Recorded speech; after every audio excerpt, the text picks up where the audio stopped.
কি বলতে কি বলে ফেলেছিলাম আমি। কি রে, কি বললি? কিছু না, ভেতরে চলো। যাব, কিন্তু তুই কারোর সাথে ঝগড়া করবি না, বিশেষ করে ইরার সাথে না। কি, তুমি আমাকে ঝগড়াটে বললে? আরে এই দেখ কি করেছে মেয়েটা। আরে আমি তেমন করে বলিনি। না, আমি বুঝেছি তুমি আমাকে ঝগড়াটে মনে করো। না না, তুই তো কত ভালো মেয়ে। সত্যি তো? হুম। শিলা রাহুলকে জড়িয়ে ধরে রাহুলের গালে একটা চুমা দিয়ে রাহুলকে নিয়ে ভিতরে চলে গেল। ভিতরে গিয়ে রাহুলকে নিয়ে শিলা একপাশে দাঁড়িয়েছিল আর ইরা একপাশে। শিলা বারবার ইরার দিকে তাকাচ্ছিল আর ইরাও শিলার দিকে তাকাচ্ছিল। শিলা রাহুলকে নিয়ে চলে যায় তার বান্ধবীদের কাছে এবং সবাইকে উদ্দেশ্য করে বলতে থাকে, হাই গাইস, তোমাদের সাথে পরিচয় করিয়ে দিই, এই হলো রাহুল, তোমাদের সবাইকে যার কথা বলেছিলাম। শিলার কথা শুনে সবাই রাহুলের দিকে তাকায়। রাহুলের সবার দিকে তাকিয়ে আছে। রাহুল সবার সাথে পরিচিত হয়ে কিছু সময় কথা খাওয়া দাওয়া করে শিলাকে নিয়ে বের হয়ে আসে। এভাবে চলে যায় 20 দিন। আজকে সবাইকে নিয়ে রাহুল বের হয়ে যায় চৌধুরী বাড়ির উদ্দেশ্যে।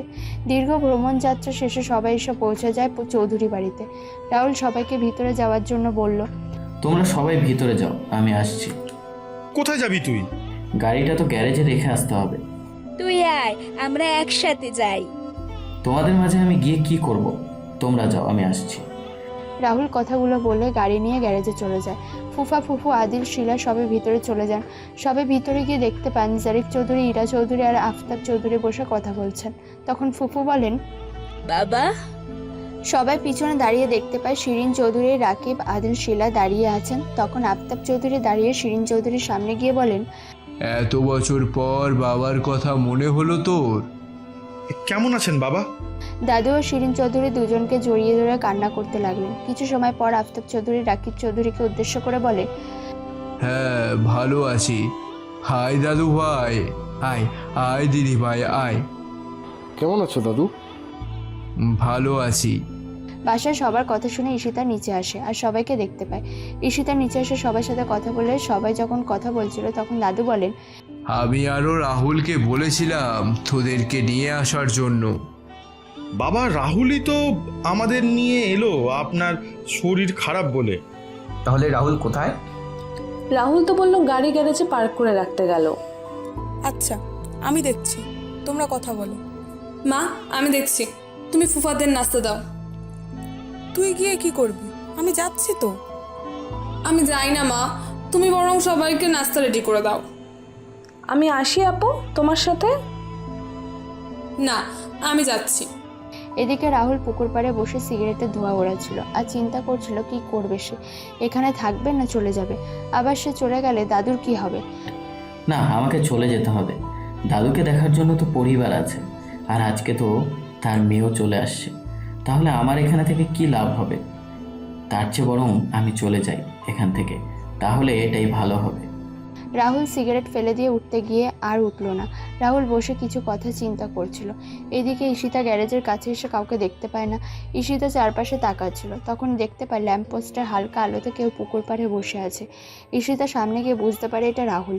ঈশিতা একবার ভেবেছিল রাহুলকে ডাক দেবে, কিন্তু পরক্ষণে রাহুলের কাঁধে হাত রেখে রাহুল পুকুরে ঢিল ফেলছিল, তখন কেউ তার কাঁধে হাত রাখা বুঝতে পেরে রাহুল পিছনে তাকিয়ে দেখতে পায় ঈশিতা দাঁড়িয়ে আছে। রাহুল কিছু বলতে যাবে তার আগে ঈশিতা বলে, তুমি এখানে বসে আছো কেন? আপনি এত রাতে এখানে? এমনি এলাম। ও আচ্ছা, বসুন তাহলে, আমি গেলাম। আরে আরে, আমার কথা কি এখনো শেষ হয়েছে নাকি? আমার কথা এখনো শেষ হয়নি। কি কথা আপনার? আম সরি।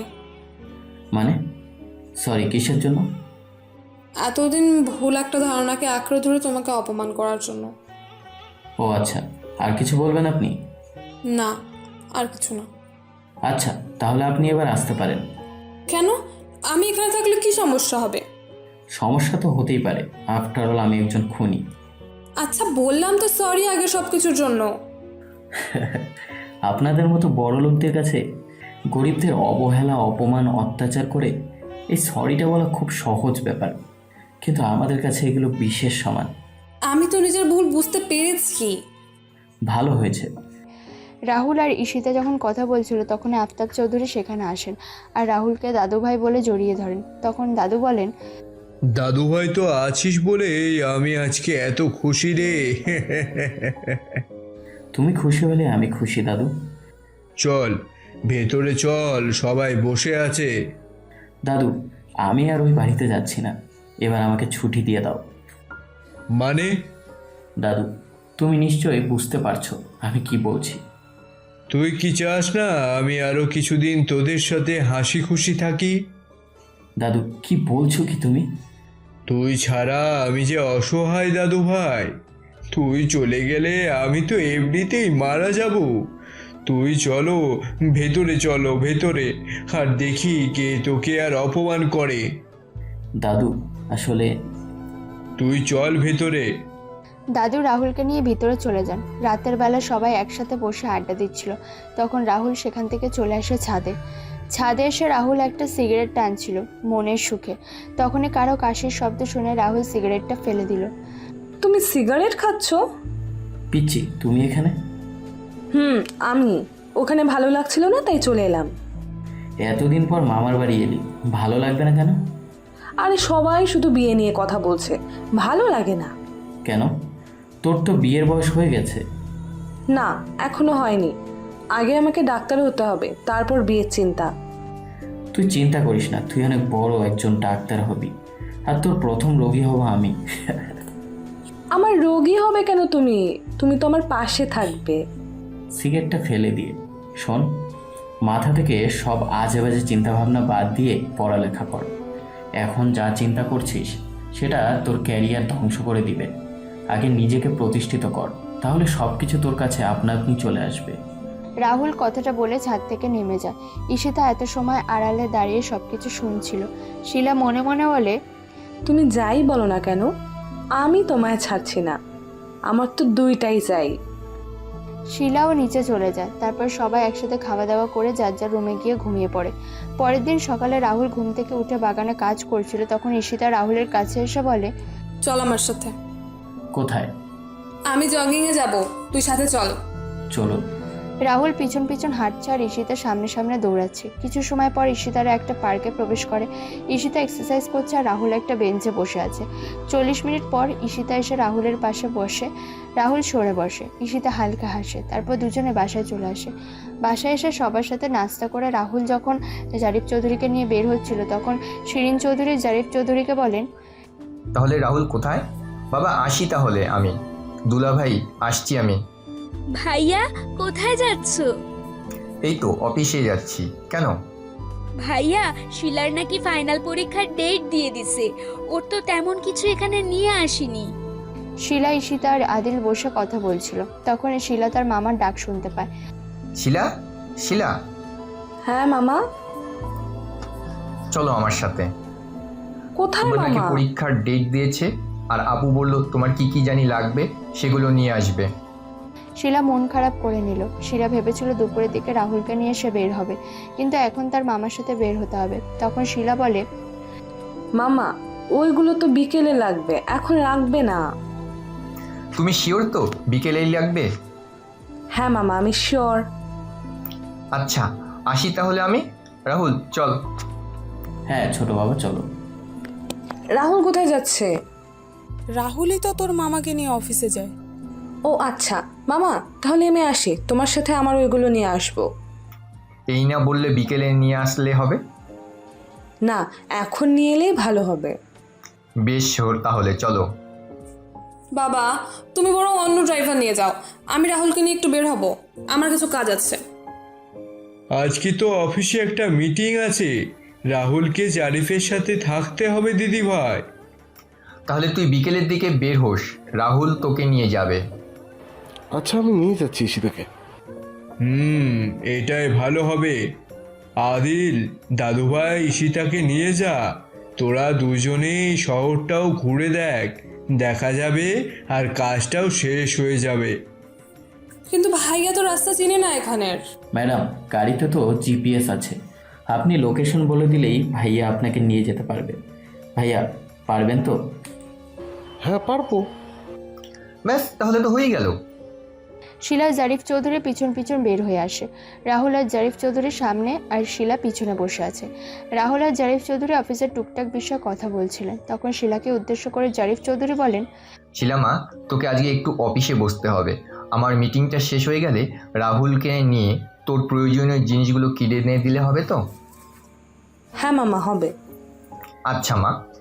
শিলাকে খ্যাপানোর জন্য বললাম, বুঝলে ছোট বাবা, অনেক দিন হলো বিয়ে খাওয়া হয় না। কারো যদি একটা বিয়ে লাগতো তাহলে অনেক ভালো হতো। হ্যাঁ রে, আমিও মনে মনে সেটাই চিন্তা করছি। কতদিন হলো কবজি ডুবিয়ে বিয়েবাড়ির খানি খাওয়া হয় না। তুমি চাইলেই সেই ব্যবস্থা হতে পারে। কি করে? আমাদের পিছনে যে এক যদি এখন আমার বিয়ের কথা বলিস তাহলে তোর গলা টিপে দেবো। হা হা হা। এই এই কি করছিস? এই শিলা, রাহুলকে ছাড়। বল, আর বলবি আমার বিয়ের কথা? ছোট বাবা, এই মেয়ে ডাক্তার হবে কি? এ তো দেখি রাক্ষসী। শিলা মা, ছেড়ে দে বলছি। তুমি বলছো দেখে ছেড়ে দিলাম। বলছি বিয়ে তো। এবার কিন্তু এই চুপ, আর কোনো কথা না। বাকি কথা বাসায় গিয়ে হবে। কিছু সময় পর রাহুলরা চলে আসে অফিসে। শিলাকে জারিফ চৌধুরীর কেবিনে বসিয়ে রাহুল আর জারিফ চৌধুরী মিটিং করতে চলে যায়। এইদিকে ঈশিতা বসেছিল, তখনই আদিল ঈশিতার সামনে গিয়ে বলে, কয়টার দিকে বের হবে ঈশিতা? বের হওয়ার সময় আমি তোমাকে বলে দেবো ভাইয়া। ও আচ্ছা, না বলছিলাম কখন বের হবে ঈশিতা? ভাবছি আজকে আর বের হবো না ভাইয়া। কেন? এমনি ভালো লাগছে না। আরে চলো, তোমার কাজটাও হয়ে যাবে আর আমার শহর ঘুরে দেখাটাও হয়ে যাবে। ধুর, আর ভালো লাগে না, এই আর এক যন্ত্রণা। কিছু বললে কি? না ভাইয়া, কিছু বলিনি তো। রাহুল আর শিলা গাড়িতে বসে আছে। শিলাকে চুপচাপ দেখে রাহুল বলে, সকালে এমন করলি কেন? কি করলাম সকালে আমি? এই যে একবার বললি যাবি না, পরে আবার রাজিও হয়ে গেলি। প্রথমে আসার ইচ্ছে ছিল না, কিন্তু পরে ইচ্ছেটা চেঞ্জ করে নিলাম। তোর আগে বাচ্চামো স্বভাবটা হার গেল না। তোমার ভালো লাগে? না। ও আচ্ছা। এ কি, ম্যাডামের মন খারাপ হয়ে গেল? ভালো লাগে। সত্যি বলছো? সত্যি বলছি। আমি জানতাম তোমার ভালো লাগে। এই, এটা কি করলি তুই? আমার গাল টেনে দিলি কেন? মনে হয়েছে তাই দিয়েছি। এরকম করে কথা বলতে বলতে দুজনে চলে আসে একটা দোকানে। শিলা তার প্রয়োজনীয় সকল কিছু নিয়ে নিলে রাহুল আর শিলা বাসার দিকে রওনা দিল। বাসায় এসে দেখতে পায় সবাই গোল হয়ে বসে আছে। রাহুল আর শিলা সামনে গিয়ে দেখতে পায় আদিল সোফায় বসে আছে। আদিলের হাতে ও কপালে ব্যান্ডেজ। ভাইয়া, কি হয়েছে তোর? হাতে কপালে ব্যান্ডেজ? সেটাই জিজ্ঞেস করছি, কেউ কিছু বলছে না, চুপ করে আছে তখন থেকে। আর ঈশিতা তার রুমে বসে আছে দরজা লাগিয়ে। কিছু তো একটা হয়েছে, না হলে তোদের এমন অবস্থা হতো না। ভাইয়া কি হয়েছে? আমরা যখন কিছু সময় পর রাহুল ঈশিতার রুমে গিয়ে ঈশিতাকে ডাকতে থাকে, কিন্তু ঈশিতার কোনো রেসপন্স দিচ্ছে না। ভিতর থেকে ফুপিয়ে কান্নার শব্দ শোনা যাচ্ছে। রাহুল তো ডেকেই যাচ্ছে ঈশিতাকে। কিছু সময় পর ঈশিতা দরজা খুলে দিল। তখন রাহুল বলে, ম্যাডাম চলুন, সবাই অপেক্ষা করছে। কোথায়? সবাই খাবার টেবিলে অপেক্ষা করছে আপনার জন্য। আমার খিদে নেই। সামান্য একটা ব্যাপারের জন্য আপনি এত আপসেট হয়ে যাচ্ছেন। আরে ওইসব গলির কুকুর, তাই ওরা কুকুরের ব্যবহার করেছে আপনার সাথে। তুমি যাও এখান থেকে। ম্যাডাম চলুন না, অনেক খিদে পেয়েছে, আপনি না গেলে কেউ খাবে না। ও ম্যাডাম চলুন না। আমার খিদে নেই। আচ্ছা, আপনার খিদে নেই, আপনি খাবেন না, আপনি টেবিলের পাশে বসে থাকবেন। প্লিজ ম্যাডাম, প্লিজ চলুন। ঈশিতা চলে যাচ্ছিল, তখনই রাহুল ঈশিতার হাত ধরে। ঈশিতা পিছন দিকে তাকিয়ে দেখতে পায় রাহুল তার হাত ধরেছে। তখন রাহুল বলে, ম্যাডাম থাপ্পড়টা খাবো এটা নিশ্চিত, তার আগে ভাত খেয়ে নিই, তারপর না হয় থাপ্পড় আমায় মারবেন। চলুন না ম্যাডাম, চলুন। রাহুল ঈশিতাকে নিয়ে নিচে আসে এবং টেবিলে বসিয়ে দিল। তারপর সবাই খাওয়া শুরু করলো। রাহুল খাবার খেয়ে তার রুমে চলে যায়। রাহুল কিছু সময় পর চিৎকার শুনে নিচে আসে আর সামনে তাকিয়ে রাহুল বেশ অবাক হয়ে যায়। তখন রাহুল বলে, এরা কারা? এদের এমন অবস্থা করলো কে? রাহুলের কথা শুনে সবাই রাহুলের দিকে তাকায়। তখন ঈশিতা এসে রাহুলকে জড়িয়ে ধরে। ঈশিতা রাহুলকে জড়িয়ে ধরেছে দেখে রাহুল তো শকড হয়ে যায়। রাহুলের হুঁশ ফিরতেই একবার সবার দিকে তাকায়। তখন রাহুল বলে, ম্যাডাম সবাই তাকিয়ে আছে আমার দিকে, আপনি ছাড়ুন আমায়, না হলে আমার সব কিছু শেষ হয়ে যাবে। ও সরি। এই তো, এটাই আমার ছেলে। মানে? আর এরা কারা? রাহুল লোকগুলোর আরে, দিকে তাকায়। তখন লোকগুলো তাড়াতাড়ি করে ঈশিতার পা জড়িয়ে ধরে বলে, ম্যাডাম, আমাদের ভুল হয়ে গেছে, আমাদের ক্ষমা করে দিন। আমরা আর কখনো আপনার সাথে এমন করব না। আপনি তো আমাদের বোনের মতো। তোদের তো পুলিশে দেওয়া দরকার। থাক ভাইয়া, যা, তোদের ক্ষমা করে দিলাম। লোকগুলো সবার কাছে ক্ষমা চেয়ে চলে যায়। এইভাবে চলে যায় 10 দিন। আজকে ফুফুরা চলে যাবে আর 2 দিন পর থেকে শিলার ফাইনাল পরীক্ষা শুরু হবে। রাহুল সবাইকে নিয়ে এয়ারপোর্টে চলে আসে। এয়ারপোর্টে সকল ফর্মালিটি শেষ করে ফুফুরা সবাই ভিতরে চলে যান। রাহুল যখন বের হয়ে আসে তখন রাহুলের ফোনে একটা মেসেজ আসে। মিস ইউ, সাবধানে গাড়ি চালাবে আর খুব তাড়াতাড়ি দেখা হবে আবার। এটা আবার কে রে? এতদিন পর আবার মেসেজ দিল। কি হলো, কোনো উত্তর না দিয়ে চলে যাচ্ছ যে? রাহুল পিছনে তাকিয়ে কাউকে দেখতে পায় না। রাহুল বাসায় চলে আসে। বিকেলে রাহুল ছাদে দাঁড়িয়েছিল, তখনই ঈশিতা ছাদে আসে আর রাহুলের পাশে দাঁড়ায়। রাহুল ঈশিতার থেকে কিছুটা সরে দাঁড়ায়। তখন ঈশিতা বলে, তুই কি কাউকে পছন্দ করিস? মানে? বলছি, তুই কি কাউকে পছন্দ করিস? হ্যাঁ, করি তো। কাকে? ছোট মা, ছোট বাবা, দাদুকে। ঈশিতা রাহুলের কথা শুনে হাসবে না কান্না করবে এটা বুঝতে পারছে না। তখন ঈশিতা আবার বলে, আমি বলেছি তোর নিজের কাউকে পছন্দ কি না, যাকে নিয়ে সারা জীবন একসাথে দুজনে কাটাতে চাস। না, এখন আর এসব নাই। আগে একজন ছিল, সে চলে যাওয়ার পর সব কিছু শেষ হয়ে গেছে। আচ্ছা, বুঝলাম। কালকে একটা জায়গায় শাড়ি পরে যাব ভাবছি, কিন্তু কোন কালারের শাড়ি পরবো বুঝতে পারছি না।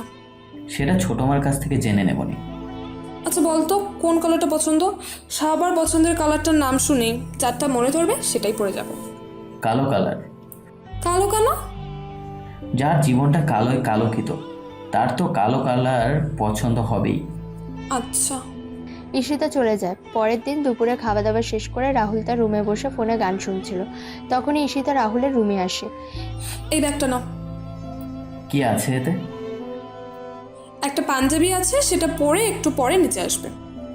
আমি পাঞ্জাবি বের করে দেখতে পেলাম একটা কালো কালারের পাঞ্জাবি। তখন বললাম, আমাকে পাঞ্জাবি দিচ্ছেন হঠাৎ করে? মন চাইছে তাই দিচ্ছি, বেশি কথা না বলে একটু পরে নিচে আসবে। ঈশিতা চলে যায়। কিছুক্ষণ পর রাহুল পাঞ্জাবি পরে নিচে চলে আসে। তখন ছোট মা বলেন, বাহ, কি সুন্দর লাগছে তোকে। একেবারে জামাই লাগছে। আরে কি বলবো যে, তোমরাও না। তা পাঞ্জাবিটাকে দিল শুনি? ম্যাডাম দিল আর বলল এটা পরে নিচে আসার জন্য। সে যেন কোথায় যাবে। দিদি ভাই দিয়েছে, তবে যাই হোক পছন্দ আছে দিদি ভাইয়ের। কচু আছে, আমার থেকে জিজ্ঞেস করে নিয়েছে। চলো। বাবা, এটা আমি কি দেখছি? আজকে দেখছি দুজনেই কালো পড়েছিস। হ্যাঁ বাবা, সেটাই তো আমিও লক্ষ্য করছি। তবে দুইজনকে কিন্তু বেশ সুন্দর লাগছে। সত্যি বলছো মা? হ্যাঁ, সত্যি বলছি। চলো রাহুল। রাহুল আর ঈশিতা বাসা থেকে বের হয়ে গাড়িতে উঠে পড়ে। রাহুল গাড়ি চালাচ্ছে আর ঈশিতা আর চোখে রাহুলের দিকে তাকাচ্ছে। তখন রাহুল বলে, ম্যাডাম কোথায় যাব? বটতলায় চল। বটতলা? হুম। রাহুলের মনে পড়ে যায় ছোটবেলায় রাহুল আর নুসরাত স্কুল কলেজ ফাঁকি দিয়ে এই বটতলায় এসে কথা আড্ডা দিত। নুসরাত রাহুলের হাত জড়িয়ে ধরে রাহুলের কাঁধে মাথা রেখে বসে থাকতো। পুরনো সব কিছু যেন আবার রাহুলের কাছে জীবন্ত হতে লাগলো। কিছু সময় পর রাহুলরা চলে আসে সেখানে। ঈশিতা আর রাহুল গাড়ি থেকে নেমে দাঁড়ায়। তখন ঈশিতা রাহুলের সামনে এসে বলে, তোমার হাতটা কি আমি ধরতে পারি? ম্যাডাম আমার হাত ধরবেন মানে? আরে বাবা, হাতই তো ধরবো বলেছি। ঈশিতা রাহুলের হাত জড়িয়ে ধরে রাহুলকে নিয়ে ভিতরে প্রবেশ করে হাঁটতে থাকে আর বিভিন্ন কথা বলছে। রাহুল তেমন কিছু বলছে না, শুধু হঠাৎ হ্যাঁ বা না বলছে। কিছু সময় পর দুজনে একটা গাছের নিচে এসে বসে। তখন ঈশিতা রাহুলের কাঁধে মাথা রাখে আর বলে, আমি ফুচকা খাবো। আচ্ছা বসুন, আমি নিয়ে আসছি। কিছু সময় পর রাহুল ফুচকা নিয়ে আসে। তখন ঈশিতা দেখতে পায় রাহুল 1 প্লেট ফুচকা নিয়ে এসছে। 1 প্লেট কেন আনলে? তুমি খাবে না? না, আমার এসব ভালো লাগে না, আপনি খান। হ্যাঁ, আর তারপর আমার পেট ব্যথা করুক। আচ্ছা, তাহলে আমি ওই পাশে গিয়ে বসি, আপনি খেয়ে ফেলুন। না, হবে না। এই ফুচকায় তোর চোখ পড়ছে, আমি তোকে খাইয়ে দিচ্ছি। আরে বললাম না, আমার এসব ভালো লাগে না। বেশি না, 2টা। তারপর আর কি, ঈশিতা রাহুলকে 3টে ফুচকা খাইয়ে দিল। দুজনে আরও কিছু সময় ঘোরাঘুরি করে রাতে বাসায় ফিরে আসে। এইভাবে চলে যায় 10 দিন। শিলার পরীক্ষা শুরু হয়ে যায় আর শিলা সময় পেলে রাহুলের সাথে মেসেজে ফোনে কথা বলে। রাহুল খেয়াল করে এই 10 দিন ঈশিতা রাহুলের সাথে এখন আর খারাপ ব্যবহার করেনি, বরং সবসময় রাহুলের সাথে থাকার চেষ্টা করে। একদিন সবাই মিলে বসে আড্ডা দিচ্ছিল, তখন রাহুল সবার জন্য চা করতে রান্নাঘরে চলে যায়। হঠাৎ করে ফোন বেজে ওঠে। ঈশিতা তাকিয়ে দেখতে পায় রাহুলের ফোন বাজছে। বেশ কয়েকবার রিং হওয়ার পর ঈশিতা ফোন নিয়ে সেখান থেকে কিছুটা দূরে সরে যায়। ঈশিতা ফোনটা নিয়ে দেখতে পায় একটা আননোন নাম্বার। ঈশিতা অপেক্ষা করতে লাগলো ফোন আসার জন্য, কিন্তু ফোন আর আসেনি। তখন হঠাৎ করে একটা মেসেজ এলো। কি হলো রে জানো, ফোন ধরলে না যে? ঈশিতা মেসেজে রিপ্লাই করতে গিয়ে উপরের মেসেজগুলোতে চোখ পড়ে। ঈশিতা মেসেজগুলো পড়ে বেশ অবাক হয় আর সাথে রাগও হয়। তখন ঈশিতা এসে বসে সবার সাথে। রাহুল সবার জন্য চা নিয়ে চলে আসে এবং সবার হাতে নিয়ে দিল। ঈশিতা চা খেয়ে রাহুলের দিকে তাকিয়ে আছে, চোখ লাল করে। হঠাৎ করে রাহুলের চোখ পড়ে ঈশিতার দিকে। রাহুল তার চায়ের কাপটা টেবিলে রাখতেই ঈশিতা বলে, রাহুল, ছাদে চল, তোর সাথে আমার কিছু কথা আছে। কি কথা? আমি গেলাম, তুই আয়। কে রে, কি হলো এটা? বুঝতে পারলাম না তো। আচ্ছা, আমার চা তো ঠিক আছে তাই না? হ্যাঁ হ্যাঁ, চা তো ঠিকই আছে। তাহলে উনি এত রেগে গেলেন কেন? আরে সেটাই তো চিন্তা করছি। ধুর, ভালো লাগে না। রাহুল ছাদে আসতে ঈশিতা রাহুলের কলা চেপে ধরে বলে ওঠে, মেয়েটাকে কোন মেয়েটা? একদম নাটক করবি না। তুই না বলছিলি তুই কাউকে পছন্দ করিস? তাহলে এই নাম্বারটা কার? আর তোকে এত মেসেজ দেয় কেন? আমি নাম্বারটা দেখে বুঝে গেলাম এটা শিলার নাম্বার। আর ম্যাডাম মেসেজগুলো পড়ে ফেলেছে। কি হলো, কথা বলছিস না যে? ম্যাডাম, এটা শিলার নাম্বার। শিলা মজা করে মেসেজগুলো আমাকে দেয়। আর মেসেজগুলো পড়তে তোর ভালো লাগে তাই না? আচ্ছা, মেসেজগুলো আপনি পড়লেন কেন? জানেন না অন্যের ফোন পারমিশন ছাড়া ধরাটাকে বেয়াদবি বলে? যাকে ভালোবাসে তার ফোন ধরতেই পারে। এবার বল, শিলা কেন তোকে মেসেজ করবে? ভালোবাসেন মানে? আগে বল, শিলা কেন তোকে এমন মেসেজ দিল? আরে ম্যাডাম, শিলা এখনো ছোট মানুষ, হয়তো মজা করে দিয়েছে। তুই শিলাকে ব্লক কর এখনই। মানে? ব্লক কর। করছি। আপনি নিচে যান, আমি আবার আনব্লক করব। যদি আর কোনো মেয়ে তোকে কল দেয়, তোকে মেসেজ দেয়, তাহলে তোর খবর আছে। ম্যাডাম, একজন তো আমাকে মেসেজ কল দিতেই পারে। পারবে না, কারণ আমি তোকে ভালোবাসি। আমি চাই না আমার ভালোবাসার মানুষ অন্য কাউকে মেসেজ দিবে। আপনি আমাকে ভালোবাসেন মানে? ম্যাডাম কি বলছেন কি? হ্যাঁ, আমি সত্যি বলছি। হাসছিস কেন? হ্যাঁ, কয়েকদিন আগে ছিলাম চাকর, এরপর খনি, আর এখন আমাকে ভালোবাসেন বলছেন। কথাগুলো শুনে হাসি পেল আমার। আমি তোকে ভালোবাসি মানে ভালোবাসি। কিন্তু আমি আপনাকে ভালোবাসি না। এটা আপনার ভালোবাসা না, এটা হলো আপনার অভিনয়। আমি অভিনয় করছি না, আমি সত্যি বলছি। আমি তোমাকে ভালোবাসি। ম্যাডাম, আপনার মুখে ভালোবাসি শব্দটা মানায় না। যে মানুষটা আমাকে ছোটবেলা থেকে সহ্য করতে পারে না, সে বলছে এখন আমায় ভালোবাসে। এটা কেউই বিশ্বাস করবে না ম্যাডাম। আমি যে অভিনয় করছি না সেটা তুমি প্রমাণ চাইছো, তাই তো?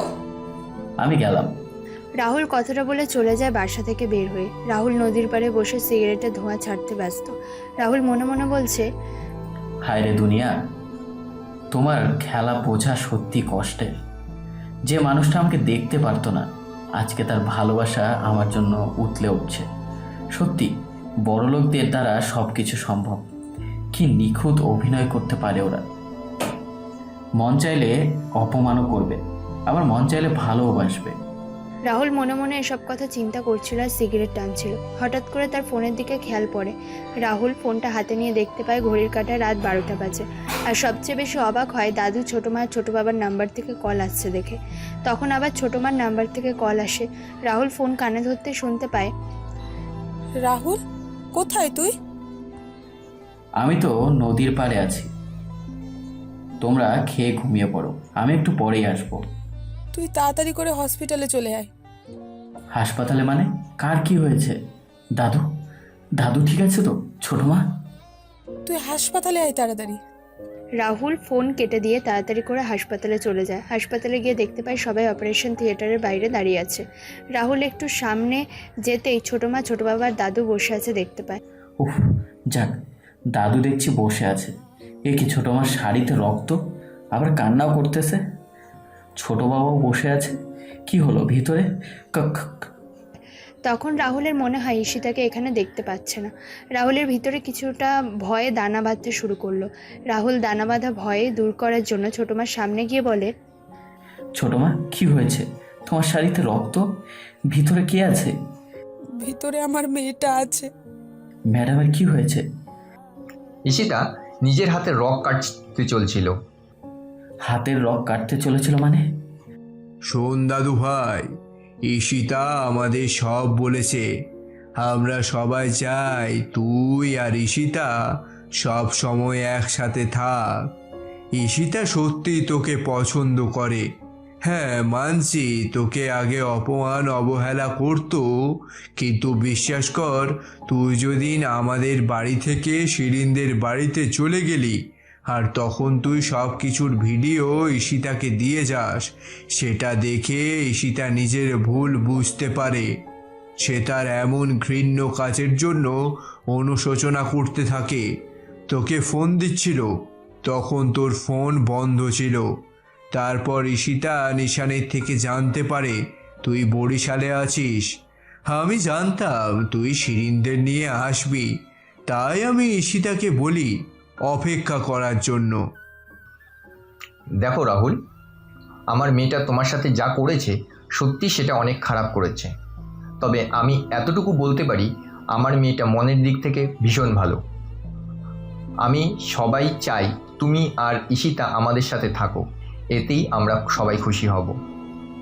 এখন তুই পারিস আমার মেয়েটাকে বাঁচাতে। তুই যদি আমাদের সত্যি বাবা মা মনে করিস, তাহলে তুই আমাদের কথাটা রাখ বাবা। আমার মেয়েটাকে একমাত্র তুই বাঁচাতে পারিস। রাহুল কোনো কিছু বলল না, চুপচাপ দাঁড়িয়ে রইল। কিছু সময় পর ডাক্তার বের হয়ে বললেন, রোগীকে কেবিনে শিফট করা হয়ে গেছে, কিছুক্ষণ পর জ্ঞান ফিরবে, তখন আপনারা দেখা করতে পারবেন। ডাক্তার চলে যায়। রাত 2টোর দিকে নার্স এসে বলে যায় ঈশিতার জ্ঞান ফিরেছে। সবাই গিয়ে ঈশিতার সাথে কথা বলে আসে। ঈশিতা সবার সাথে কথা বলছে ঠিকই, কিন্তু চারপাশে রাহুলকে খুঁজছে। তখন দাদু বলেন, দিদি ভাই, যাক, খুঁজছে আজ এখানে। রাহুল, যা ভেতরে যা। যদি থাপ্পড় মারে? এখন থাপ্পড় মারলে আর আগের মতো মারবে না, এখন মারলে ভালোবেসে মারবে। রাহুল ভিতরে প্রবেশ করে দেখতে পায় ঈশিতা দরজার দিকে তাকিয়েছিল। রাহুল দেখে ঈশিতা অন্যদিকে মুখ করে তাকিয়ে নিল। রাহুল ঈশিতার পাশে গিয়ে বসে আর বলে, বলছে চাকুটাতে কি ম্যাডাম ধার ছিল না? কেন? না মানে ধার হলে তো রগটা কেটে যেত, কিন্তু ডাক্তার বলল তেমন কিছু হয়নি, এই হালকা কেটে গেছে। এখানে এসেছিস কেন? না, দেখতে এলাম আপনি কেমন আছেন। দেখা হয়ে গেলে এবার আসতে পারিস। আচ্ছা, আসি আমি। রাহুল দেখতে পায় ঈশিতা রাহুলের দিকে তাকাচ্ছে। তখন রাহুল আবার বসে পড়ে। তখন ঈশিতা বলে, বসলি কেন? না, একটা জিনিস জানার ছিল। কি? বলছি আমার পিছনে তো অনেক মেয়ে দাঁড়িয়ে আছে, এখন ভেবে পাচ্ছি না কাকে যে অ্যাকসেপ্ট করব। শিলা, ইরা, না না। কি? আপনাকে। সেটা তোর ইচ্ছে। সেটা ঠিক আছে, কিন্তু আপনি তো আমার ম্যাডাম, তাই জিজ্ঞেস করছিলাম। আচ্ছা, আপনি কি ম্যাডামের স্যার হওয়ার যোগ্য? এদিকে আয়। না না, এলেই থাপ্পড় খাবো। মারবো না। সত্যি তো? হ্যাঁ। রাহুল ঈশিতার কাছে গেলে ঈশিতা রাহুলকে ডান হাত দিয়ে জড়িয়ে ধরে। বলছি ম্যাডাম, এটা কি ঠিক হলো? কোনটা? এই যে আপনি শিলার ভালোবাসার মানুষকে। তোর মুখে যদি আবার শিলা বা অন্য কোনো মেয়ের নাম শুনেছি না, তাহলে তোর খবর আছে। তুই শুধু আমার আর আমার নাম মনে রাখবি। আচ্ছা ম্যাডাম। আমার নাম ধরে ডাকবি। হায় রে ভাগ্য, যে মেয়ে আমায় দেখলে অপমান করত, আজকে সেই আমাকে জড়িয়ে ধরে আছে। বিধাতা, তোমার খেলা বোঝা সত্যি কষ্টকর। পরের দিন সকালে ঈশিতাকে নিয়ে বাসায় যাওয়া হয়। রাহুল তার রুমে বসেছিল, তখনই তার ফোন বেজে ওঠে। রাহুল ফোন হাতে নিয়ে দেখতে পায় শিলা কল দিয়েছে। হ্যালো, কি খবর জনাব? এই তো পিচ্ছি, তোমার পরীক্ষা কেমন হলো? ভালো হয়েছে। তাহলে তো আমরা একজন ডাক্তার আপা পেতে চলেছি। সেটা অবশ্য ঠিক, তবে তার জন্য আমাকে সিঙ্গাপুর যেতে হবে। সিঙ্গাপুর কেন? সেখানে আমাদের কিছু ট্রেনিং আর ইন্টার্নি করতে হবে। বাহ, তাহলে তো ভালোই। কবে যাবি? আর 4 দিন পরে। ও আচ্ছা। তুমি আসবে আমাদের এখানে? না রে, এখন পারবো না। তখনই রাহুল কারো হেঁটে আসার শব্দ শুনতে পায়। রাহুল তাড়াতাড়ি করে কল কেটে দিয়ে পকেটে রেখে দিলে রাহুল দেখতে পায় ঈশিতা আসছে। তখন রাহুল বলে, আপনি? কি বললে? সরি, তুমি এখানে? কেন? আমি কি আসতে মানা করেছি নাকি? না না, মানা থাকবে কেন? বিকেলে রেডি হয়ে আমরা বেরোবো। কোথায় বের হব? সেটা গেলেই দেখতে পাবে। আচ্ছা। ঈশিতা চলে যায়। বিকেলে ঈশিতা আর রাহুল বের হয় গাড়ি নিয়ে। যদিও ছোটো মা ঈশিতাকে মানা করেন এই অবস্থায় বের না হওয়ার জন্য, কিন্তু ঈশিতা কিছু হবে না বলে বের হয়ে যায়। দুজনে হাত ধরে ঘোরাঘুরি করছে, ফুচকা খেয়েছে। আবার নদীর পাড়ে এসে নদীর জলে পা ডুবে ঈশিতা রাহুলের কাঁধে মাথা রেখে বসেছিল। তখন ঈশিতা বলে, আচ্ছা, নুসরত যদি বেঁচে থাকতো তাহলে হয়তো আমার জায়গায় ও তোমার কাঁধে মাথা রেখে বসে থাকতো, তাই না? নুসরাতকে এখানে নিয়ে আসবো মনে করেছিলাম, কিন্তু তার আগেই সব কিছু শেষ হয়ে যায়। ধরে নাও আমি নুসরাতই তোমার কাঁধে মাথা রেখে আছে। আচ্ছা, তুমি কখনো আমায় ছেড়ে যাবে না তো? রাহুল আর ঈশিতা বিধাতার লেখা 2 নাম। এরা কেউ কাউকে ছাড়া একা থাকতে পারবে না। এটাই যে ভালোবাসার নাম। আমি কবি হতে বলিনি তো মায়। আমি তোমার করা প্রশ্নের উত্তর দিলাম। বলো না, আমাকে কখনো ছেড়ে যাবে না তো?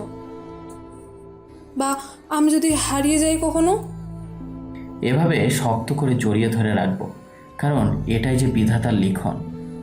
এভাবে চলছিল রাহুল আর ঈশিতার ভালোবাসা। সপ্তাহে 2 দিন দুজনে বাসা থেকে বের হয়ে ঘোরাঘুরি করে বাসায় থাকলে একসাথে থাকে। একদিন লিজা আর নিশান একটা কফি শপে বসেছিল। তখনই লিজা নিশানকে বলে, ওটা রাহুল না। কোনটা? তোমার পিছনে তাকাও। পিছন ঘুরে তাকিয়ে দেখলাম, হ্যাঁ, রাহুলই তো। সাথে মেয়েটাকে, যার হাত ধরে নিয়ে যাচ্ছে রাহুল। চলো গিয়ে দেখি। রাহুল আর ঈশিতা কথা বলছিল। তখনই নিশান ঈশিতার পিছনে দাঁড়িয়ে বলে, মামা, কি খবর? কফি খাচ্ছে বুঝি? নিশান, লিজা, তোরা? তাই তো বলি, রাহুলের কোনো খোঁজ নেই কেন? এটা কে রে রাহুল? আসলে দেখি আমরা, দেখি। লিজা দেখতে পায় ঈশিতাকে। নিশানও তাকিয়ে বেশ অবাক হয়ে যায়। তখন লিজা বলে, ঈশিতা? ঈশিতা তুমি? তো বস। কেমনে কি ভাই? আই অ্যাম তো শকড। Waiter, 2 cold coffee. তোরা এখানে কেন? আমরা এখানে রেগুলার আসি, কিন্তু তোরা এখানে, তারপর তুই ঈশিতার হাত জড়িয়ে ধরে আছিস। ভাই কিছু বলবি? আমি বলছি। সব শুনে লিজা আর নিশান একজন আরেকজনের দিকে তাকায়। তখন নিশান বলে, যাই হোক, তোমরা মিলে গেছো এবং রিলেশন আছো, এটা দেখে ভালো লাগছে। রাহুল বন্ধু, আমরা তোমার সাথে এটা হবে আমি কখনো ভাবি নাই। যাই হোক, আমাদের এখন ট্রিট চাই। এই তো কফি চলে এসেছে। কফি দিয়ে পেট ভরাবো না, বড় সড়ো ট্রিট চাই। আচ্ছা হবে। তারপর সবাই মিলে আরও কিছু সময় আড্ডা দিয়ে যার যার বাসায় চলে যায়। এদিকে দাদু শিরিন চৌধুরীকে কল দিয়ে তাদের বাসায় আসার জন্য বলেন, কারণ আগামী শুক্রবার রাহুল আর ঈশিতার এঙ্গেজমেন্টের দিন ঠিক করা হয়েছে। শিরিন চৌধুরী সবার সাথে কথা বলে ফোনটা রেখে সুখবরটা রাকিব চৌধুরীকে দেওয়ার জন্য তার রুমে যান আর বলেন, শুনেছো তুমি? না বললে শুনি কি করে বলো তো? বাবা কল দিয়েছিল আর বলল আগামী শুক্রবার রাহুল আর ঈশিতার এনগেজমেন্ট, আমাদের যেতে বলল। বলো কি? এটা তো খুশির খবর। অনেকদিন হলো বিয়ের খাবার খাওয়া হয় না। তাহলে আমরা কবে যাচ্ছি? আর আছেই তো 2 দিন, আমরা কালকেই চলে যাব। আদিলকে বলো সব কিছু গুছিয়ে নেওয়ার জন্য। আমার মেয়েটা নেই, আর কয়েকটা দিন পরে সিঙ্গাপুর গেলেই কি হতো? আরে এখন শিলাকে ওসব বলার দরকার নেই, না হলে মেয়েটার মন খারাপ হবে আর ট্রেনিংয়ে ভুল করবে। বিয়ের সময় শিলাকে বলা যাবে না। দিন দিন সময় চলতে লাগলো। আজকে রাহুল আর ঈশিতার এঙ্গেজমেন্ট। চৌধুরী বাড়ির আজকে লোকে লোকারণ্য। চৌধুরী বাড়িকে সাজানো হয়েছে অনেক সুন্দরভাবে, যা দেখে মনে হবে এটা কোনো রাজবাড়ি। আফতাব চৌধুরী সবার সাথে কথা বলছেন আর রাকিব চৌধুরীকে সবার সাথে মেয়ের জামা হিসেবে পরিচয় করিয়ে দিচ্ছেন। এদিকে রাহুল, নিশান আর তার বন্ধুরা বসে আছে। তখন নিশান বলে, শালা, তোর কি ভাগ করে নিজের ম্যাডামকেই বিয়ে করছিস? আর তুমি কি শালা নিজের ফুফাতো বোনকে বিয়ে করেছিস? ভাই, এখন তো আর তোকে রাহুল বলা যাবে না, তোকে বলতে হবে ম্যাডামের স্যার। চুপ কর শালা। এইদিকে ঈশিতার বান্ধবীরাও একই কথা বলছে। ইরা তো ঈশিতাকে বিভিন্ন কথা বলে লজ্জা দিচ্ছে। ধীরে ধীরে সেই শুভ মুহূর্তে এসে হাজির হয়। প্রথমে রাহুল, তারপর ঈশিতা রাহুলকে আংটি পরিয়ে দিল এবং উপস্থিত সবাই হাততালি, আবার কেউ সিটি বাজাতে লাগলো। ঈশিতা ও রাহুল একজন আরেকজনকে জড়িয়ে ধরে, তারপর সবাই মিলে গানের তালে নাচতে লাগলো। রাহুল আর ঈশিতা বসে বসে সেগুলো উপভোগ করছিল। একদিন ঈশিতা তার রুমে বসে শিলার সাথে ফোনে কথা বলছিল। তখন ঈশিতার ফোনে একটা মেসেজ আসে। ঈশিতা মেসেজ দেখে বেশ অবাক হয়। তখন শিলাকে পরে ফোন দেবে বলে কল কেটে দিল। ঈশিতা মেসেজ ওপেন করে কয়েকটা ছবি দেখতে পায়। তখন ঈশিতা কল দিল ওই নাম্বারে। কে তুমি? এই ছবিগুলো তোমার কাছে এলো কি করে? উপাস থেকে বলে, এরকম আরও ছবি আমার কাছে আছে, আর তুমি ভালো কোয়ালিটির ভিডিও দেখতে হলে এখনই এই ঠিকানায় চলে আসো। তুমি এসব মিথ্যে বলছো, আমি বিশ্বাস করি না। উপাস থেকে বলে, 15 মিনিটের ভিতরে এলে তুমি সব কিছু দেখতে পাবে এবং পরিষ্কার হয়ে যাবে। আমি আসছি। ঈশিতা বাসা থেকে বের হয়ে গাড়ি চালিয়ে চলে আসে ওই লোকটার দেওয়া ঠিকানায়। তখন ঈশিতা বাড়িতে প্রবেশ করতে কিছু অদ্ভুত কথা শুনতে পায়। কথাগুলো ছিল, উফ, আহ, সরি। আরে রাহুল, এত তাড়াহুড়ো করছো কেন? এখনো অনেক সময় আছে, আস্তে আস্তে করো। আচ্ছা, তুমি একটু সহ্য করে নিও। এইদিকে ঈশিতা রুমের বাইরে দাঁড়িয়ে ভিতর থেকে রাহুল আর ইরা কথা শুনে ঈশিতার চোখ দিয়ে জল পড়া শুরু হয়েছে। ঈশিতা তার নিজের কানকেও যেন বিশ্বাস করাতে পারছে না। ঈশিতা তখন দরজা নক করতে লাগলো। এখন কে আসলো? জানি না। রাহুল দরজা খুলে দিয়ে তো অবাক হয়ে যায়, কারণ ঈশিতা দাঁড়িয়ে আছে। রাহুল কিছু বলতে যাবে তার আগে ঈশিতা রুমে প্রবেশ করে আর ইরার দিকে তাকায়। তখন রাহুল বলে, তুমি এখানে কেন? এখানে কি হচ্ছে এসব? তুমি শোনো আমার কথা। কুত্তার বাচ্চা, জানোয়ার, শয়তান, লম্পট, তুই আমার সাথে এতদিন কি করছিলি তাহলে? এখানে ইরার সাথে কি করছিস তুই? ঈশিতা তার পায়ে থাকা জুতো খুলে রাহুলকে কোনো কথা বলার সুযোগ না দিয়ে রাহুলের গালে মারতে লাগলো আর কান্না করতে লাগলো। তখন ঈশিতা বলে, আমি তো তোকে সত্যি ভালোবেসেছিলাম, কিন্তু তুই আমার সাথে এমনটা করতে পারলি? কেন করলি এমন তুই? আর ইরা, তুই তো আমার বন্ধু, তাহলে তুই কেন এমন একটা কাজ করলি বল আমায়? শোন ঈশিতা, আমার কথাটা শোন। চুপ, একদম চুপ, তুই কোনো কথা বলবি না। এই ছোট লোকের বাচ্চা, তোর যদি এসব করতে ইচ্ছে হয় আমায় বললি না কেন? আমি তো ছিলাম, তোর ইচ্ছে পূরণ করে দিতাম। আমার বান্ধবীর সাথে এখানে তুই এসব করতে এলি কেন? আসলে তোর মতো গরিব ছোট লোককে এরকম তো এরকমই হবে। যাই হোক, তুমি যখন দেখে নিয়েছো তো ভালোই হয়েছে। আমি আর ইরা একজন আরেকজনকে ভালোবাসি। কি? হ্যাঁ, আমি আর ইরা একজন আরেকজনকে ভালোবাসি, আর আমরা খুব তাড়াতাড়ি বিয়ে করব। তাহলে আমার সাথে কি করছিলে তুমি? আসলে তোমার সাথে যা ছিল সেটা ছিল অভিনয়। তোমার মতো মেয়ের সাথে টাইম পাস করা যায়, ভালোবাসা বা বিয়ে নয়। মানে? আমি আমার প্রতিশোধ নিলাম।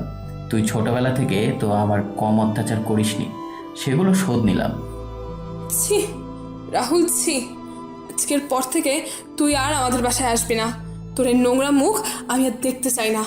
আজকের পর থেকে তোর সাথে আমার সকল সম্পর্ক শেষ। ঈশিতা কথাগুলো বলে কান্না করতে করতে সেখান থেকে চলে যায়। রাহুল ঈশিতার যাওয়ার দিকে তাকিয়ে হাসছে। ঈশিতা বাসায় গিয়ে কান্না করতে করতে তার মাকে জড়িয়ে ধরে কান্না করতে থাকে। তখন ইরা চৌধুরী ঈশিতাকে জড়িয়ে ধরে বলেন, কি হয়েছে তোর? এমন কান্না করছিস কেন? কি রে, কথা বলছিস না যে? ইরা চৌধুরী আফতাব চৌধুরী ও জারিফ চৌধুরীকে ডাকতে লাগলেন। তখন ফুফু, ফুফা, আদিল সবাই নিচে আসেন আর দেখতে পান ঈশিতা তার মাকে জড়িয়ে ধরে চিৎকার দিয়ে কান্না করছে। দিদি ভাই, কান্না করছিস কেন? কি হয়েছে? তোর কান্না করছিস কেন? কি রে মা, বল কি হয়েছে? ও আমার সাথে প্রতারণা করেছে, ও আমার সাথে বদলা নিয়েছে। কে তোর সাথে কি করেছে? তুই তুই একটু শান্ত হ মা। এই এই আদিল, এই যা তো একটু জল নিয়ে আয়। এই নাও জল খাও। আমি জল খাবো না। একটু জল খা মা। ঈশিতা জল খেয়ে সবাইকে সবকিছু খুলে বলে। সবাই সবকিছু শুনে বিশ্বাসই করতে পারছে না। তখন দাদু বলেন, ভুল হচ্ছে কোথাও তোর। না না, রাহুল এমন কাজ করতে পারে না। এ দেখো তোমরা। ঈশিতা তখন ছবি ও ওই বাড়িতে রাহুল আর ইরার বলা কথাগুলো সবাইকে শোনায়। তখন ফুফা রাহুলকে কল দিলেন। হ্যালো। রাহুল, তুই কোথায়? বাসায় আয়। আসবো, তবে আজকে না, কালকে। রাহুল, ঈশিতা এইসব কি বলছে? হ্যাঁ, ঈশিতা যা বলছে সেটা সত্যি। কালকে সকালে দেখা হবে। রাহুল কথাগুলো বলে ফোন রেখে দিল। সবাই বসে আছেন মন খারাপ করে। তখনই বাড়িতে একজন লোক আসে আর বলে, এই বাড়িতে আফতাব চৌধুরী কে? আমি আফতাব চৌধুরী। আপনি কে? লোকটা বলে, আমি কোর্ট থেকে এসেছি। আপনাদেরকে কালকের মধ্যে এই বাড়ি ছাড়ার জন্য নোটিশ দেওয়া হয়েছে। মানে কি? এই বাড়ির মালিক তো আমার দাদু। লোকটা বলে, মানেটা হলো রাহুল চৌধুরী নামের একজন হলেন এই বাড়ির বর্তমান মালিক, তাই তিনি আপনাদের সময় দিয়েছেন কালকের মধ্যে এই বাড়ি ছেড়ে দেওয়ার জন্য। বাড়ির মালিক রাহুল? লোকটা বলে, আপনারা নিজের ইচ্ছে এবং শখ জ্ঞানে রাহুল চৌধুরীর কাছে আপনারা এই বাড়িটি বিক্রি করেছেন। দেখুন, আপনারা কালকে উনি আসার আগেই বাড়িটা ছেড়ে দেবেন, না হলে আমরা আমাদের আইনত ব্যবস্থা গ্রহণ করব। লোকটা চলে যায়। সবাই বুঝতে পারছে না রাহুল এই বাড়ির মালিক হলো কি করে, আর কেনই বা এমন করছে। পরের দিন সকালে সবাই বাড়ির বাইরে বসেছিল। তখনই সবাই দেখতে পায় একটা গাড়ি প্রবেশ করছে।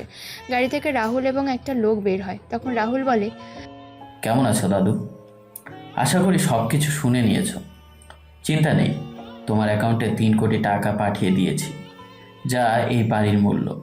রাহুলের কথা শুনে উপস্থিত সবাই বেশ অবাক হয়। ঈশিতা রাহুলের দিকে একদৃষ্টিতে তাকিয়ে আছে। তখন দাদু বলেন, তুই সেদিন ওই অফিসের কাগজের সাথে বাড়ির কাগজ মিশিয়ে আমার থেকে সাইন নিয়ে নিলি? আসলে দাদু, এই যে মিস্টার আতিক সাহেবকে দেখছো না, ওনার এই বাড়িটা পছন্দ হয়েছে। তিনি চাচ্ছেন এই বাড়িটা ভেঙে নতুনভাবে তৈরি করতে চান। তোমরা চাইলে কয়েকটা মাস থাকতে পারো। তুই এমন একটা কাজ করতে পারলি? আমি তো ছোট থেকে তোকে কোলে পিঠে করে মানুষ করেছি। এই পরিবারের সবাই তোকে নিজের ছেলের মতো ভালোবাসলো, আর তুই কি করলি তাদের সাথে? কি করব বলুন, এই পৃথিবীতে এখন টাকার রাজত্ব চলছে। আল্লাহ কিন্তু আছেন। রাহুলের চোখ পড়ে ঈশিতার দিকে। ঈশিতা কান্না মিশ্রিত চোখে তাকিয়ে আছে তার দিকে। তখন রাহুল বলে, আতিক সাহেব, আমি চললাম। সবাই বের হয়ে আসে চৌধুরী বাড়ি থেকে। ফুফা সবাইকে নিয়ে চলে যায় তার বাসায়। এভাবে কেটে যায় কয়েক মাস। রাকিব চৌধুরী জারিফ চৌধুরীকে নিয়ে একসাথে বিজনেস শুরু করেন। ঈশিতা সবার আড়ালে কান্না করতে থাকে। এই 2 মাসে রাহুলের কোনো খোঁজ পাওয়া যায়নি। সবাই মিলে যখন কথা বলছিল তখন রাকিব চৌধুরী বলেন, বাবা। হ্যাঁ বলো। কিছু মনে না করলে একটা কথা বলতাম। বলো বাবা, অনুমতি নেওয়ার কি আছে? এখন তো তুমিই আমাদের সব। আমি চাচ্ছিলাম আগের যা হয়েছে সব কিছু ভুলে আমরা ঈশিতা আর আদিলের বিয়েটা দিলেই ভালো হয়। বিয়ে? না মানে, মেয়েটারও তো মনটা ভালো নেই। এখন তো মেয়েটার পাশে কাউকে দাঁড়াতে হবে। হ্যাঁ, কথাটা তুমি ভুল বলনি, কিন্তু জারিফ আর বৌমার তো মত থাকতে হবে, তাই না? বাবা, আপনি দুলাভাই যা ভালো মনে করেন সেটাই হবে। সেটাই। তাহলে আমরা সামনের শুক্রবারের দিনটা ঠিক করে ফেলি।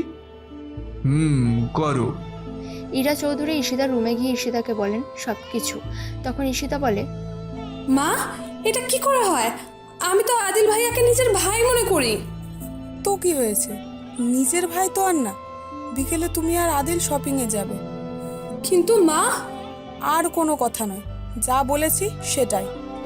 বর্তমানে এটুকুই তো, তাই না ঈশিতা? হ্যাঁ, এবার বলুন, আপনার বন্ধু আমার সাথে বেইমানি করেনি? আমার পুরো পরিবারকে রাস্তায় নামিয়ে দিয়েছে। এরপরও আপনি বলবেন আপনার বন্ধু কিছু করেনি, তাই তো? হ্যাঁ, করেনি। কারণ রাহুল তোমাকে আগের মতো এখনও ভালোবাসে আর ভালোবেসে যাবে। আর রাহুল যা করেছে সেটা তোমায় এবং তোমার পরিবারকে রক্ষা করার জন্য করেছে। এই ছেলে, কি বলছো কি তুমি? বলছি দাঁড়ান একটু ফুফা। অফিসার, ওনাকে অ্যারেস্ট করুন।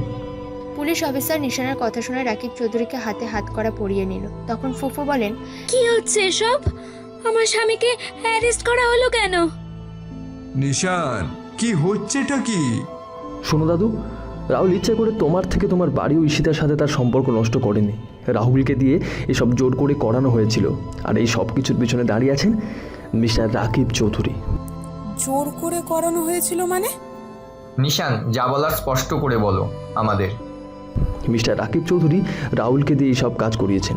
রাহুল যখন ফুপুদের বাড়িতে তাদের ফিরে আনার জন্য যায়, তখন ফুপা রাহুলকে কিছু শর্ত জুড়ে দেন। তখন ফুপা রাহুলকে একটা সাদা কাগজে সাইন করতে বলেন, কিন্তু তখন রাহুল মানা করে। তাহলে আমরা যাব না ওই বাড়িতে? হ্যাঁ, এখন তোমার ইচ্ছে, তোমার দাদু বাঁচবে না মরবে? এর 2 দিন পর দাদু স্ট্রোক করেন। যে আমি রাহুলকে ফোন দিয়ে বলি। তখন রাহুল দাদুর সাথে কথা বলে। তখন দাদু বারবার বলেন তিনি ফুফুর সাথে দেখা করবেন, তার হাতে সময় নেই। তখন রাহুল কি করবে ভেবে পাচ্ছিল না।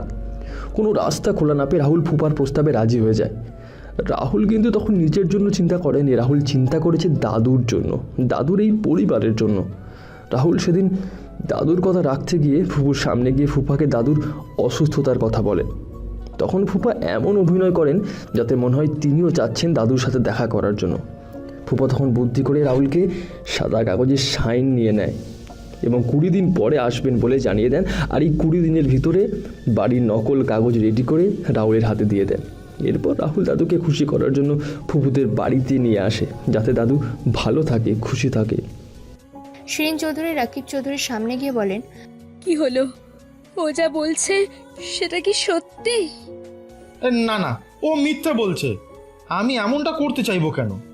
কারণ আজ থেকে 25 বছর আগে দাদু আপনাকে রাস্তার কুকুর বলে সবার সামনে অপমান করেছিলেন, যার জন্য আপনি এমন একটা কাজ করলেন। আপনিও চেয়েছিলেন আফতাব চৌধুরীকে রাস্তা দিয়ে নিয়ে যাওয়ার জন্য। বাবা, বিশ্বাস করুন, আমি এসব করিনি। এই ছেলে মিথ্যা বলছে। তাহলে এই উকিলও কি মিথ্যা কথা বলছে, যাকে দিয়ে বাড়ির নকল দলিল তৈরি করেছিলেন? রাকিব চৌধুরী তাকে দেখতে পান সেই উকিল যাকে দিয়ে তিনি বাড়ির নকল কাগজ তৈরি করেছিলেন। তখন উকিল এসে সবকিছু সবার সামনে স্বীকার করে। তখন রাকিব চৌধুরী কোনো উপায় না পেয়ে সবকিছু স্বীকার করেন। নিশান পুলিশকে ইশারা করে রাকিব চৌধুরীকে নিয়ে যাওয়ার জন্য। তখন ঈশিতা নিশানের সামনে গিয়ে বলে, তাহলে রাহুল আমার সাথে এমন কেন করলো? কারণ রাহুল চায়নি তুমি কখনো কষ্টে থাকো। রাহুল চেয়েছিল সবার কাছে খারাপ হওয়ার আগে তোমার কাছে খারাপ হতে। মানে আমি কেন কষ্ট পাবো? আমি বলছি। তুই? আমি। সেদিন রাহুল হঠাৎ করে আমাকে কল দিয়ে তার সাথে দেখা করতে বলে। আমি গেলে সেখানে নিশান ভাইয়াকে দেখতে পাই। আমি খেয়াল করি রাহুল আর নিশান ভাইয়ার চোখে জল।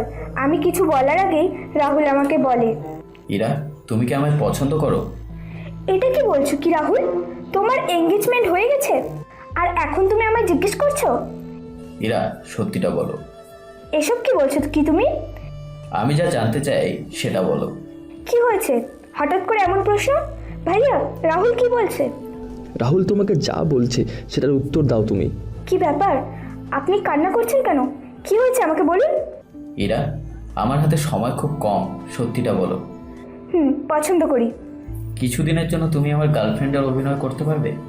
মানে কি হয়েছে? কি সব বলছো তোমরা? বলো পারবে কিনা। কিন্তু আগে বলো পারবে কিনা, তারপর বলবো। হ্যাঁ পারবো, এবার বলুন। আসলে ইরা, রাহুলের ব্লাস্টোমা ক্যান্সার। কি তোমরা আমার সাথে মজা করছো তাই না? ইরা, আমি তোমায় মিথ্যা বলছি না। আমার হাতে সময় খুব কম, আমাকে সাহায্য করতে পারো একমাত্র তুমি। কিন্তু ভাই ঈশিতা। হ্যাঁ ইরা, আমি হয়তো আর কিছুদিনের অতিথি মাত্র। আমি চাই না আমার এমন অবস্থা ওই বাড়ির কেউ জানো। আমি চাই না ওরা আমার এমন অবস্থা শুনে কষ্টে থাকুক।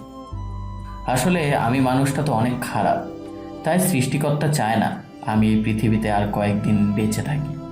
তাই আমি সবার কাছে খারাপ হয়ে পৃথিবী থেকে চলে যেতে চাই। আমি জানি ছোট মা, ছোট বাবা, দাদু শুনলে সহ্য করতে পারবে না, আর ঈশিতা তো পাগলই হয়ে যাবে। তবে মেয়েটা বাইরের দিক থেকে যতটা রাগী, ভিতরের দিক থেকে মেয়েটা অনেক ভালো মনের মানুষ। আমাকে নিয়ে নিজের স্বপ্নগুলো সাজাতে শুরু করেছে। যার ভিত্তি হিসেবে ও আমাকে আঁকড়ে ধরেছে।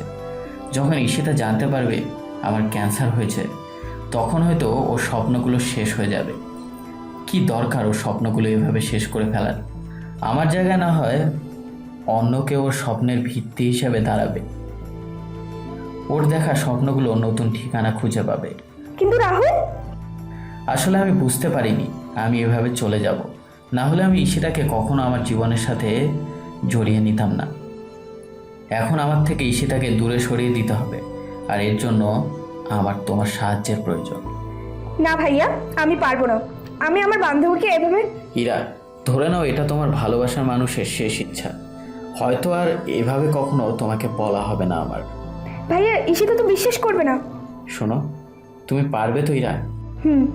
নিশান, তুই ঈশিতাকে কল দিয়ে এই জায়গাটার ঠিকানা দিয়ে দিবি। তারপর আমি তোমাকে ওই জায়গায় আসতে বলি, আর বাকি সব কিছু তুমি জানো। সবাই সবকিছু শুনে কান্না করতে থাকে। তখন ইরা একটা চিঠি ঈশিতার কাছে দিয়ে পড়তে বলে। ঈশিতা চিঠি হাতে পড়তে শুরু করে। প্রিয় ঈশিতা, আশা করি ভালোই আছো। আমিও অনেক ভালো আছি। বিশ্বাস করো, আমার মতে এত ভালো হয়তো আর কেউ নেই এই পৃথিবীতে। আজকে ইরার থেকে শুনতে পেলাম আজকে নাকি তোমার আর আদিল ভাইয়ার বিয়ে। এটা শুনে আমি অনেক খুশি হয়েছি। যাক, কেউ একজন তো আছে আমার পরিবর্তে তোমার পাশে। আমি আসতে চেয়েছিলাম, কিন্তু আমি আসতে চেয়েও আসতে পারিনি, কারণ আমি যে তোমাদের সাথে অনেক বড় বেইমানি করেছি। আমি কোন মুখ নিয়ে তোমাদের সামনে দাঁড়াবো বলতে পারো? আমাকে হয়তো তোমরা এখন আর সহ্য করতে পারবে না, তাই আমিও আর আসিনি তোমার জীবনের এমন একটা খুশির মুহূর্তে। আমাকে রাস্তা থেকে তুলে নিয়ে যারা এত বড় করলো, এমন একটা পরিচয় দিল, আজকে আমি তাদের রাস্তায় নামিয়ে দিলাম। আসলে পাপ কখনো তার বাপকেও ছাড়ে না, তাই তো আল্লাহ আমায় পাপের শাস্তি দিয়েছেন। অনেক ইচ্ছে ছিল তোমায় নীল বেনারসি শাড়িতে নিজের বউ করে ঘরে তুলব।